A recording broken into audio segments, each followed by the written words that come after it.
So back at Gerry's Coyote Swap hatch here, and I feel like I've grown older working on this project.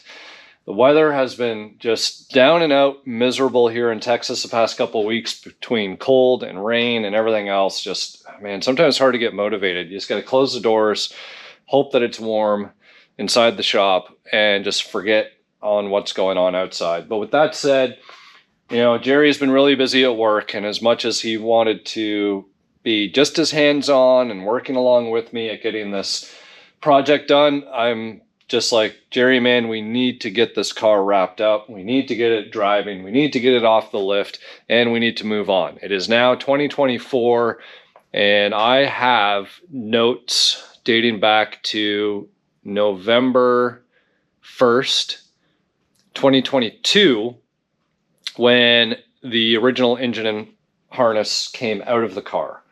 So a year and 2 months.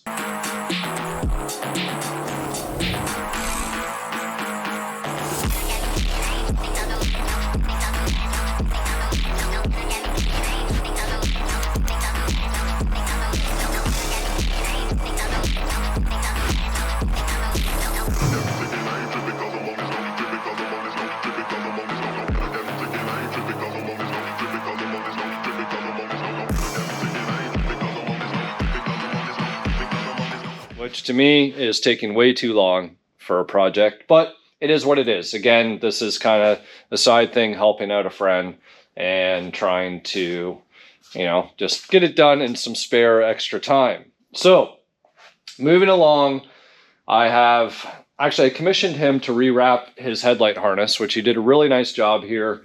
So headlight harness is in. Got some of the wiring dealt with up here. And again, there's a lot of temporary stuff put in place just to make sure that everything is going to work before we fully commit to, wire hangers and brackets and everything else. And I'm tripping over on the floor. Got the computer mounted up here and finally came up with this location, which is probably going to work pretty good. I've got, again, temporary brackets that I've put up here using the factory holes. So it's nice to use factory location or factory hardware or factory anything whenever you possibly can. You can see there's a main power distribution point here. So this is coming from the battery in the back, going to the main power of the PCM, alternator feed, and then feed to the driver's side for the main body harness and everything else. There's appropriate fuses in the back, fuses on all of the main connection points where they need to be. What else do we got going on here? Most of the AC lines, this line is incorrect. You can see this weird thing that's going on here. So that's on Gerry's list to figure out. And just really need to wrap up these cooler lines, which I'm about to do right now. I got both the oil cooler and transmission cooler mounted up here and managed to come up with some innovative bracketry. Well, I used the brackets that came with some of this stuff, but then kind of drilled out and used some of the AC condenser, and then I did a custom bracket along here, and everything works. Bumper seems to clear. He did have provisions here for a fan, and I told him I really don't think you need a fan when you're in the front, and you should have more than enough airflow going through here to keep your transmission and your oil cool. If he does need fans, we can look at trying to get some pushers in the front here. At that point, it's probably going to have to be lower and smaller guys, maybe like some little 8-inch spalls that will fit and clear the front bumper cover and the headlight rebar bracket support. You know what I'm talking about, that fiberglass piece. So other than that, guys, going to do these lines and get that buttoned up, which means fluid can go into the transmission, fluid can go into the motor, and we should be good to go to, fluid can go in the gas tank, or gas can go in the gas tank. And, we'll test out, blow out all the lines first, right? Make sure all the lines are tight, and then you know, get to seeing if this thing will fire up.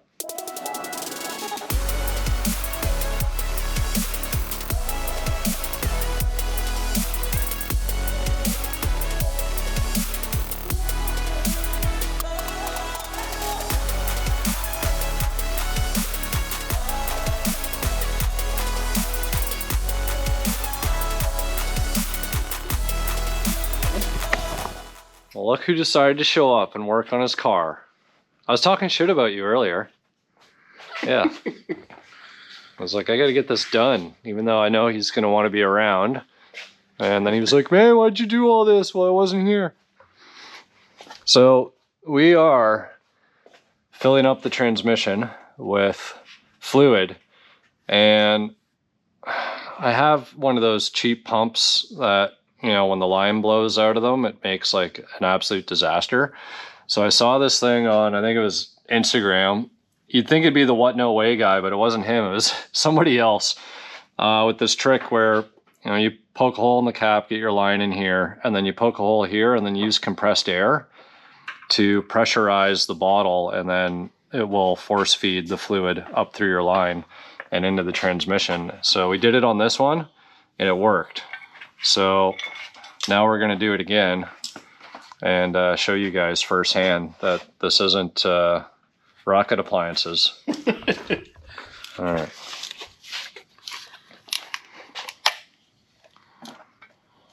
So we will reuse our cap, which has been strategically drilled. And the length of the hose is pretty much all the way to the bottom of the bottle.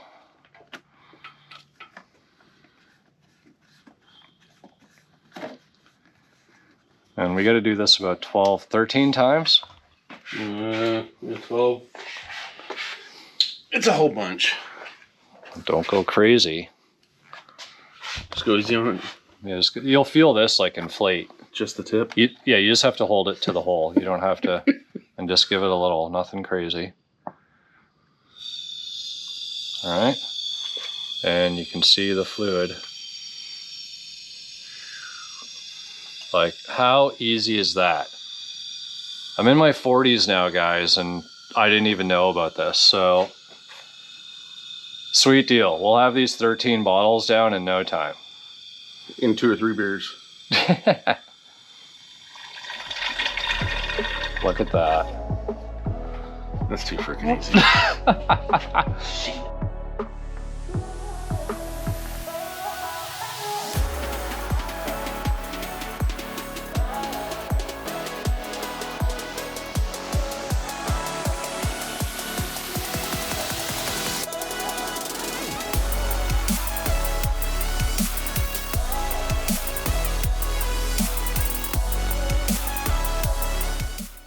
All right, well, it's Miller Lite / wrap-up time.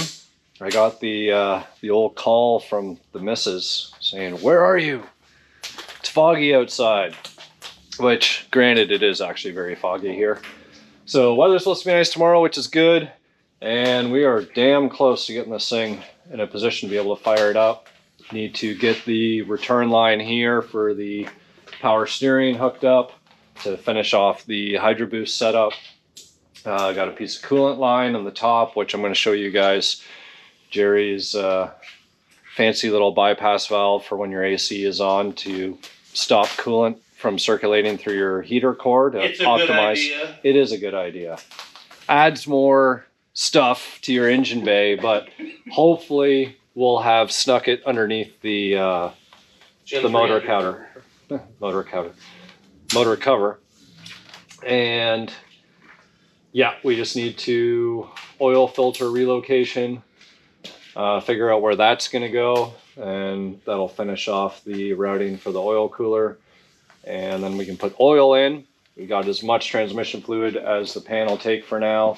We'll have to probably get the car fired up, get it cycled through the cooler and everything else, and then we'll top it off accordingly. So fingers crossed, probably, I don't know, another day like today's worth of work, and should be able to fire it up. So the car is now back down on the ground. So it is running the Hydro Boost setup. So we did the Maximum Motorsport kit there. That's all installed. It's plumbed, it's connected. Did a bracket for the power steering fluid reservoir here, just to try and kind of keep things together and as tidy as possible. And this is a Gen 3, so it's got actually a pretty large cover, which is sitting over there. It's weird. It kind of looks, I don't know, it looks like some Star Trek shit. Can't say I'm a huge fan, but there is the cover. All right, so when everything's said and done, Gerry wants it on there. And it will hide quite a bit of stuff. So one thing that I want to point out is that pretty much everything is connected here. Some people will go and put the motor in, not connect the cooling system, not connect quite a few things, right? Probably to do proof of concept, maybe to get that quick reward to push and motivate them to wrap and finish things up so that they can, you know, get their project across the finish line. This one, I wanted to get as many of the moving parts done and out of the way. So the cooling system's hooked up. There is coolant in here. We'll leave the cap off because we are going to have to pour more in as it cycles coolant through. And Gerry is a guy that likes trinkets and little doohickeys, if you will. So if we look over here, there's actually quite a bit of stuff that is going towards the heater core. So the heater core was replaced, the evaporator core was replaced, right? We got all this stuff here. We still need to do the wiring for the pressure switch and the AC. So the AC is the only thing that is not completed here because there's one line that is incorrect. However, you're probably like, what the hell is this? Well, two things. Number one, apparently the Coyotes and maybe even newer motors in general require this little H, so a little H pipe, if you will, in the cooling system.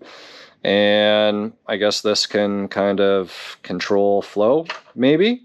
It's not very much to allow coolant to go through, but it is what it is. So there's this guy installed, and then there's this crazy unit with a little vacuum-based flap inside here. And this is actually kind of neat. So what happens is these, right, this is your inlet, and this is the return when this guy is engaged. And what you do is you hook this up to the vacuum line on the back of your HVAC controls, and what it'll do is it controls when your AC is on. So when your AC is on, it's going to loop your coolant like you've bypassed your heater core, which at that point is going to keep hot water, hot coolant, going through the heater core and warming things up when you are trying to maximize your cooling when you're blowing AC. And then if the AC is not on, this guy allows coolant to pass and go through the heater core as normal. So kind of neat. Another point of failure, because the first one of these, when I pressurized the cooling system, there was a leak. This one isn't leaking, so hope, fingers crossed, this will work the way that it should. And you can see, right, it makes for a busy top side of the motor, and we will clean a couple things up here, but the reality is that engine cover is going to cover up a lot of this. So over here, fuel pressure regulator and the main fuel line, which is right here, is not on it yet. I've actually hot wired the pump temporarily to run fuel through it, because any of the lines that I made out of the PTFE line, you know, I blew through, and, you know, maybe a little bit of brake clean or whatever it might be, just to make sure that the lines are clear and that there's nothing in them that can result in you know, clogging up an injector or getting into your oil pan or your transmission for that matter, because there was a lot of lines that were made for this car. Back here, battery relocation, and I do have the fuel pump temporarily wired, and I labeled this, you see, temp, right? Just because I wanted to make sure that everything's working the way that it should. And ground wire from the PCM running back all the way to the battery as well. And I've also grounded to the body of the car, plus that's grounded to the frame rail of the car underneath. A lot of people overlook having that ground wire going to the body. Guys, it's extremely important. When the batteries are in the front, there is a ground. There's always two wires that come off that factory terminal. There's the one that's going down to your engine block, and then there's the one that's going to the body of the vehicle. So you always want to make sure that you've got that. So in this case, the main lead is going to the frame of the car, and then I have a ground that's going from the frame of the car to the engine block down underneath there. So grounds, I cannot stress enough how important that they are. So make sure that you get good grounds. Here is our main power distribution point.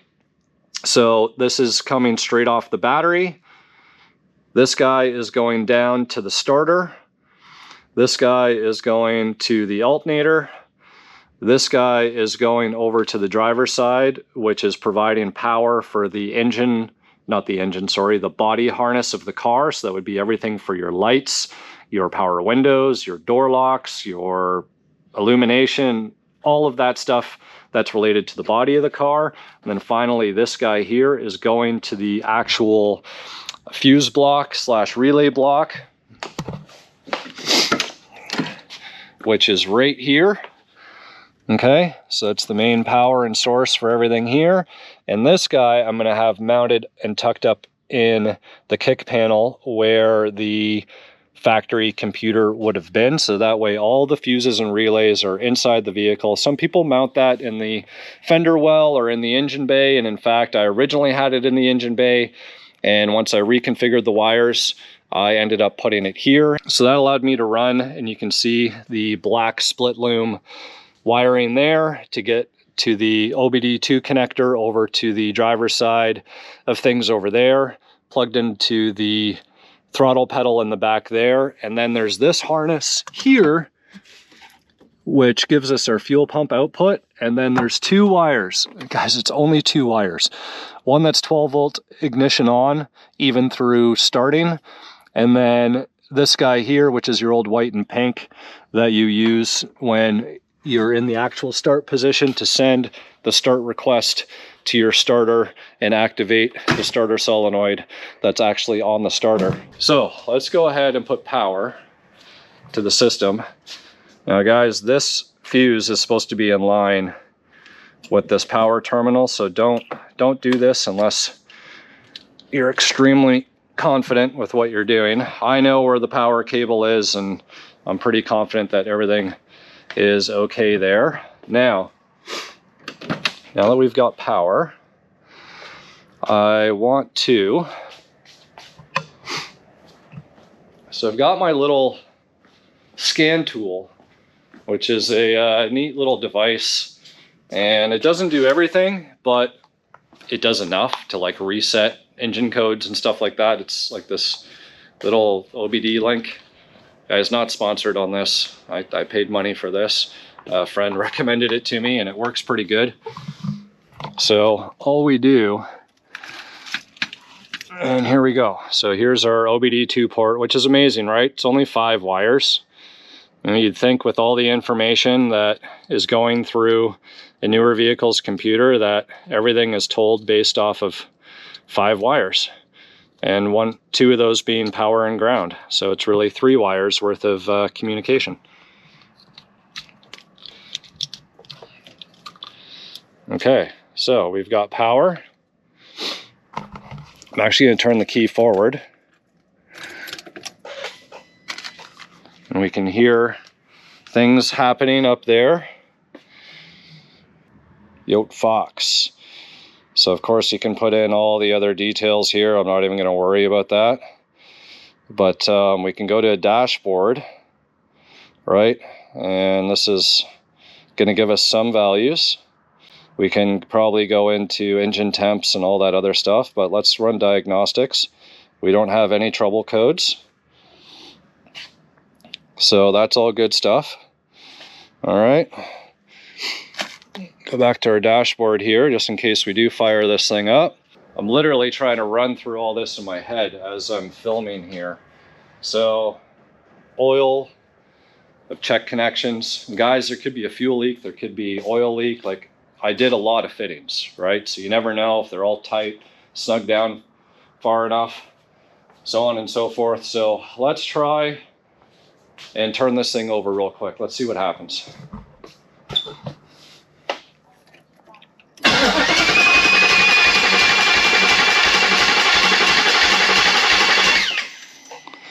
Let's see if there's fuel. There is fuel.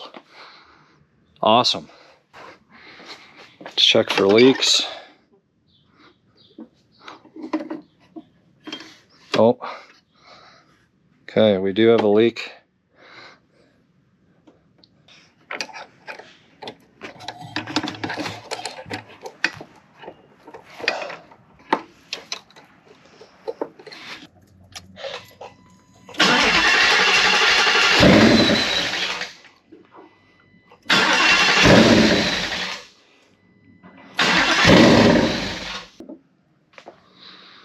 I don't know.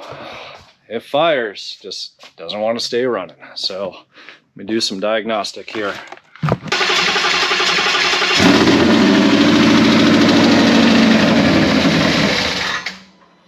I started undoing this fitting, which is the out and also the in to the oil filter. There it is. Hold on, watch this. I can actually control it from here. Oh, it's not in there. It's not in there.